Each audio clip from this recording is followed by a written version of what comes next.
Birthday celebration নাকি birthday ২ দিন পরে হচ্ছে, ভাবা যায়? এবছর আমার এক্সামের জন্য আঙ্কেলের বার্থডের দিন আমরা যেতেই পারিনি। তাই তারপরে সানডে দেখে আমরা দেবদের বাড়িতে গেছিলাম।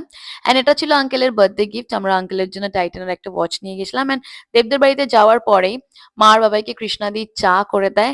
সেটা আমার মা-বাবাই এনজয় করছিল এই পুরোনো দিনের একটা গান শুনতে, শুনতে, যেটা আমার তো একদম ভালো লাগছিল না। বাট মা আর বাবাই ভীষণ এনজয় করছিল।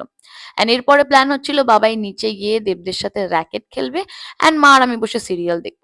তারপরে আর কি, আমার দায়িত্ববান ফিয়ান্সে নিজের হাতে আমার জন্য স্ন্যাক্স বেড়ে আনে। এই স্ন্যাক্সটার টেস্টটা আলাদাই ছিল কজ দেব নিজে হাতে খেটে বেড়ে এনেছে। অ্যান্ড স্ন্যাক্সে ছিল চিকেন কাটলেট আর চিকেন পাকোড়া, যেটা সবার খুব পছন্দ হয়েছে, স্পেশালি চিকেন কাটলেটটা। তারপরে দেব আমাকে এই ডায়েরি আর ক্যালেন্ডারটা দেয়। এটা বেসিক্যালি ওর কোম্পানি বিয়ন্ড এর ডায়েরি, ক্যালেন্ডার, সাথে ডেস্ক ক্যালেন্ডার প্রত্যেক বছরই ও আমাদেরকে দেয়। মানে আমাদের ক্যালেন্ডারের খরচাটা এখন বেঁচে গেছে দেবের জন্যই। সো এই ক্যালেন্ডারটা তো দেখলেই, আর এটা ছিল ডায়েরিটা, এটা একটা বুক ফরম্যাটে। আমার বেশ ভালো লেগেছে।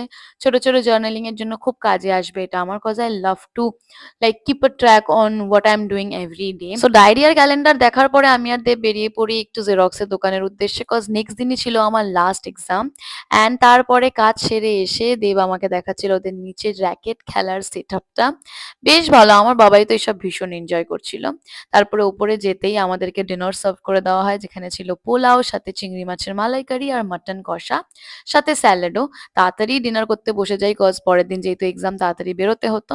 তারপরে আর কি আমাদের এত, এত খাইয়ে সাথে এত, এত প্যাকও করে দিয়েছিল।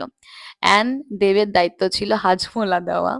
ও লিটারেলি হাজমোলার ডিপার্টমেন্টে, ও নিজে একটা হাজমোলার বটল নিয়ে ঘুরে বেড়ায়, নিজেও সারাদিন খেতে থাকে অ্যান্ড সবাইকেও সেটা দিতে থাকে। যাই হোক, হাজমোলা খেয়ে আমি, মা আর বাবাই আমরা বেরিয়ে পড়ি আমাদের বাড়ির উদ্দেশ্যে। অ্যান্ড লিটারেলি না সেদিন আমার ভয় লাগছিল যে আমি ঠিক টাইমে বাড়ি পৌঁছতে পারবো তো, কজ পরের দিন এক্সাম, একটা মাথায় প্রেশারও কাজ করছিল। বাট ফরচুনেটলি লাস্ট এক্সাম ছিল বলে একটু রিল্যাক্স ছিলাম। সো যাই হোক, রাস্তায় আমরা বিভিন্ন রকম লাইট দেখতে দেখতে ফিরি, কজ ক্রিসমাসের আগে যেহেতু কলকাতা খুব সুন্দর রূপে সেজে উঠেছিল।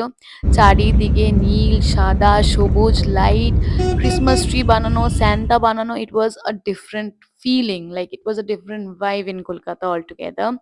And I personally feel it's the best time of the year. ক্রিসমাসের সময় ভীষণ সুন্দর লাগে কলকাতাকে দেখতে। তারপর আর কি মোটামুটি 11:30 নাগাদ আমরা বাড়ি ঢুকে পড়ি অ্যান্ড ফ্রেশ হয়ে আমি দেখতে বসে যাই বিগ বস। কজ এক্সামের আগের দিন যদি একটু বিগ বস না দেখি মাথাটা ঠিক ক্লিয়ার হয় না। অ্যান্ড বাবাই ওদিকে বসে বসে ওষুধ খাচ্ছিল অ্যান্ড এইভাবেই আমরা সবাই আমাদের দিনটাকে শেষ করি।